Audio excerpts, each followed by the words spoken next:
Yeah, good morning, friends. Last year at the same time we were also in the same situation, and we can understand the difficulties of the organizers. A lot has been said, and my job has been done easy. A lot of the things like monovision, the blended vision, and the prolicity. These are the three terms which actually make us look into how to treat a presbyopic patient. And a lot has been said that this is an aging eye, and there is no ideal presbyopic treatment option. The only hope is for spectacle independence and not a spectacle free vision. Presbyopia is a frontier still to be conquered. It's a progressive condition. We all need to understand. And the most important thing is we cannot treat future in present.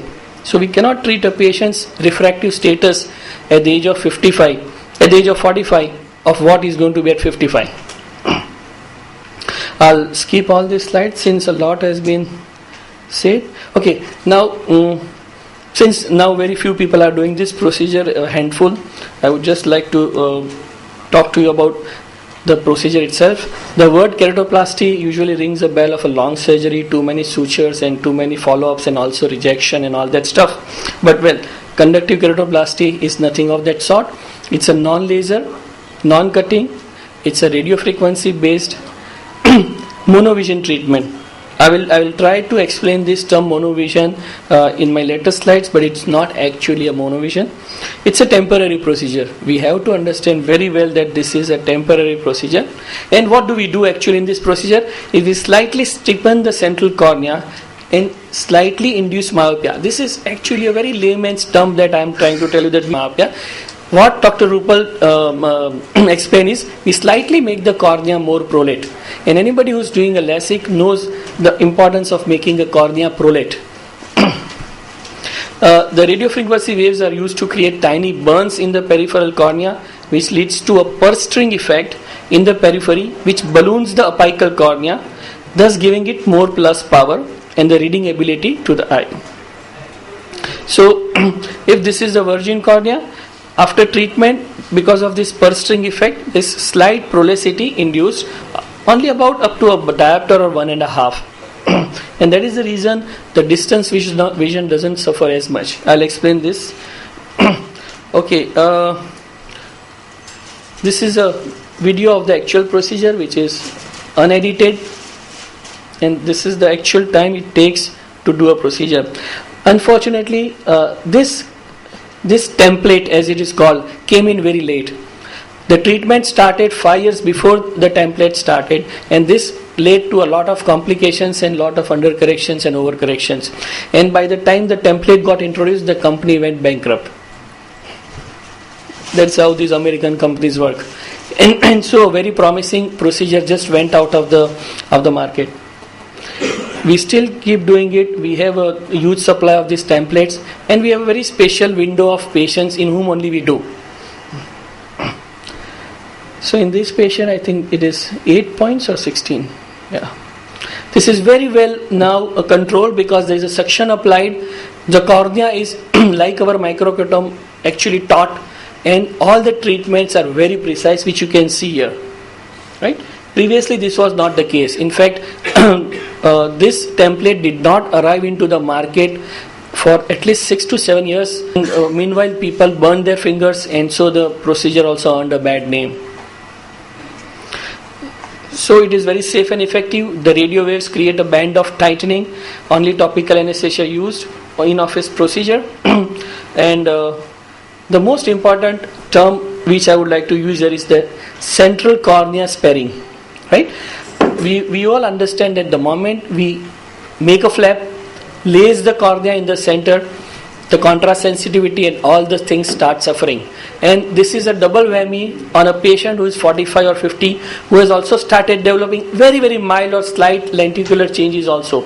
So there are slight lenticular changes. Over on top of it, there is a corneal laser done, and sorry, and so the quality of vision goes down with a monovision LASIK. We also do that. We offer this to different patients in a different way and for different requirements. We also do, like Dr. Himanshu and Dr. Rupal said, a lot of blended vision, and in some patients we do this also because the central cornea is spared. And absolutely after 3-4 months you would hardly even see the burns. But that is the flip side of the whole situation, that if the marks also decrease, that means the corneal prolacity is also decreasing, and so we require a retreatment. This is as simple as this. Like a phaco machine, I can hand carry it anywhere, and very little, no vacuum, no aspiration, nothing to be set on this machine. This is the keratoplast tip which goes inside the corneal stroma, and like I said, it works on the principle of thermokeratoplasty. I'll skip this slides. Okay, now if we apply 8 spots at 8 mm peripheral ring, you get an effect of around 1.25 diopters, and if you apply this at 7, you get 1.75. The principle is, closer you come to the center, you induce more prolacity.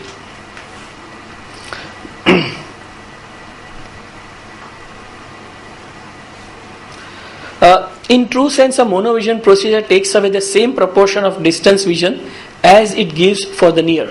So in short, if we gain 6 lines on the Jaeger chart, we lose 6 lines on the Snellen. This is monovision, right?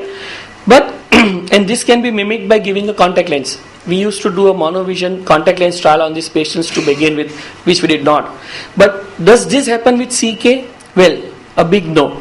And it was Dr. Holliday who very well illustrated this. In CK, the change in the central cornea, which is about 1.5 to 2 mm, is not that much. The actual effect takes in the mid-peripheral area, and that is the reason the patient gets a good reading ability as well as does not lose a lot of distance vision.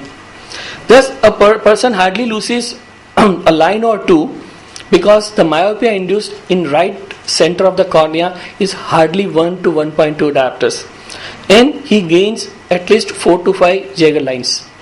And this can be very well illustrated in this pentacam picture. If you see, this is the picture. The central part is not that steepened. It is the mid periphery which is more steepened. I'll try and make it as quick as possible. I think I have about a minute left, right? Yeah. So this is the difference chart. This is the pre-op. This is the post-op, and this is the difference chart. As you can see, very little is induced right in the center, so the patient does not lose a lot of distance vision, and that is why this is not a true monovision but more of a blended vision. One more example. If you see, the difference is only this much from this to this.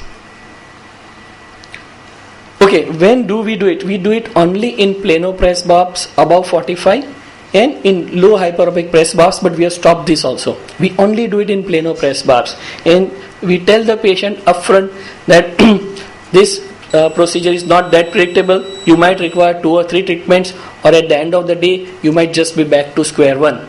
When the next question the patient asks definitely is am I going to lose any vision, any other side effects? Well, luckily we give them one very good example, that this is the only medical procedure ever done in United States without a lawsuit. There is not a single patient of CK who has filed a lawsuit on his patient. Well, the only flip side was that the treatment was lost and the patient did not achieve enough. Thank you.